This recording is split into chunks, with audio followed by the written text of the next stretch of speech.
ગઈકાલે 2 ડેરીમાં રેડ કરવામાં આવેલી, એમાંથી જનતા ડેરી વરાછા અને સુરભી અમૃતધારા ડેરી પૂણા ગામની અંદર રેડ કરતા 143 કિલોગ્રામ શંકાસ્પદ માખણનો જથ્થો મળી આવેલ છે, જેની કિંમત 28,600 જેવી રકમ થાય છે અને ફૂડ સેફ્ટી ઓફિસર દ્વારા આના નમૂનાઓ લઈને એને લેબોરેટરીમાં મોકલી આપેલા છે. કઈ રીતની કાર્યવાહી થશે? 100% દાખલારૂપ કાર્યવાહી થશે. જે રીતે પનીરનો જથ્થો પકડાયો છે, માખણનો પકડાયો, શું ભેળસેળ શું થાય છે?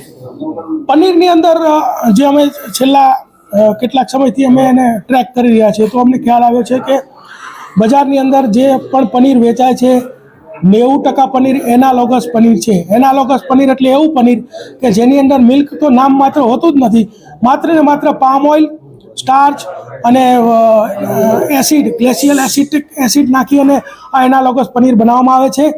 FSSAI દ્વારા એનાલોગસ પનીરની મંજૂરી આપેલ છે, પરંતુ એના સ્ટ્રિક્ટ રૂલ્સ છે કે એનાલોગસ 500 ગ્રામથી નીચેના પેકેટમાં વેચી ન શકાય, લૂઝ ન વેચી શકાય અને બ્રાન્ડેડ પેકેટમાં જ વેચવું જોઈએ. પરંતુ મોટાભાગના લોકો અત્યારે જે પનીર બનાવે છે એનાલોગસ પનીર બનાવી અને જે કેટરિંગ સાથે વ્યવસાય સાથે જોડાયેલા લોકો છે એ તમામ એનાલોગસ પનીર જ વાપરે છે. આ પનીરનું ઉત્પાદન 70 રૂપિયામાં થાય છે અને એને 180થી લઈને 250 સુધીના ભાવમાં વેચવામાં આવે છે. એટલે આવું કેટરિંગના વ્યવસાય સાથે સંકળાયેલા લોકો ચેતી જજો, આવું પનીર મળશે તો તમારા ઉપર ખૂબ જ કડક કાર્યવાહી કરવામાં આવશે.